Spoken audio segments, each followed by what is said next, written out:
We hear it every time anyone says anything critical of Islam. Freedom of speech isn't freedom to offend. First of all, yes it is. Second of all, you hypocrites. Your freedom ends when you start offending 2 billion Muslims. Does it now? Freedom of expression is a right. However, one is not allowed to insult the sentiments of others in the name of freedom. No insulting the sentiments of others. Does freedom of expression mean insulting, especially a sacred personage? The president of Indonesia declared, "Freedom of speech that injures the noble purity and sacred values and symbol of religion is so wrong it shouldn't be justified and it needs to stop." The president of Egypt added, "We also have rights. We have the right for our feelings not to be hurt and for our values not to be hurt. And if some have the freedom to express what is in their thoughts, I imagine that this stops when it comes to offending the feelings of more than 1.5 billion people." All right, I think we get it now. We have freedom of speech, but only if our speech doesn't offend other people and only if our speech doesn't insult people's religious beliefs. That's the rule, right, Muslims? Wonderful. Let's stick with that rule for a bit. Surah 98, verse 6 of the Quran. "Verily, those who disbelieve in the religion of Islam, the Quran, and Prophet Muhammad, from among the people of the scripture, Jews and Christians, and al-mushrikun, those are idolaters, will abide in the fire of hell. They are the worst of creatures." So, Jews, Christians, and other non-Muslims are the worst of all creatures. We're lower than dogs. We're lower than pigs. That's highly offensive to billions of people, don't you think? Does this mean that the Quran should be banned as hate speech? It's a serious question, Muslims.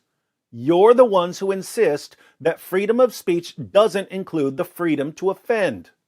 The Quran is extremely offensive, so it's not protected by freedom of speech, right? In the history of At-Tabari, one of the polytheists tells Muhammad that if he loses the fight against his own tribe, his followers will abandon him. Abu Bakr, the first of the rightly guided caliphs, replies to the polytheist in the presence of Muhammad, "Go suck the clitoris of Allat. Would we flee and leave him?" So Abu Bakr tells the man to go perform oral sex on Allat, his goddess. Do you condemn Abu Bakr for his hate speech, Muslims? Do you condemn Muhammad for not punishing Abu Bakr? These are your rules. I'm just applying them. Speaking of your prophet, the Quran calls him a wonderful pattern of conduct. In Sahih al-Bukhari 2478, Muhammad conquers Mecca.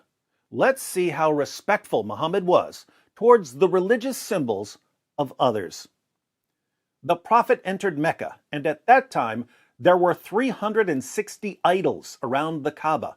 He started stabbing the idols with a stick he had in his hand and reciting, "Truth, Islam, has come, and falsehood, disbelief, has vanished." Muhammad went around stabbing the idols of the polytheists. Was that wrong, Muslims? You say it's wrong and immoral to disrespect other people's religious symbols, but your prophet disrespected other people's religious symbols. So? Now, I could go on, but I think we have enough to see Islam's free speech dilemma. If freedom of speech doesn't include the freedom to offend other people, and if freedom of expression doesn't include the right to insult other people's religious beliefs and religious symbols, then the Quran and other Muslim sources should be banned as hate speech. And Muhammad and his closest companions were evil, disgusting people who should be condemned, not imitated. Alternatively, if we're not going to ban the Quran and other Muslim sources, then freedom of speech does include the right to offend other people. And freedom of expression does include the right to insult other people's religious beliefs and religious symbols. How do our Muslim friends avoid this obvious dilemma? By being complete, utter, total hypocrites. When Muslims say that freedom of speech doesn't include the right to offend, they wouldn't dream of applying this rule to themselves and to their own book and to their own prophet and to their own religion. It's a rule for us, not for them. The real rule goes something like this.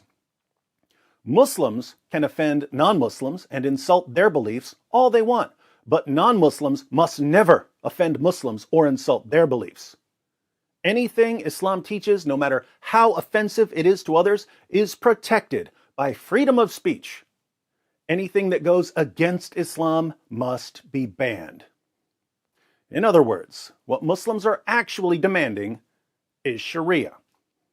They're demanding that we obey the commands of an illiterate 7th century Arabian caravan robber. They're demanding that we adhere to rules that they would never apply to themselves. They're demanding that we submit to the hypocrisy of their religion. On behalf of every free non-Muslim in the world, I reply, no. Muslims, if we want to make fun of your fake prophet and your stupid book, then we will make fun of your fake prophet and your stupid book. You don't control us. We are not, have never been, and never will be your dhimmis. And if you have a problem with that, you have my full permission to cry me a river.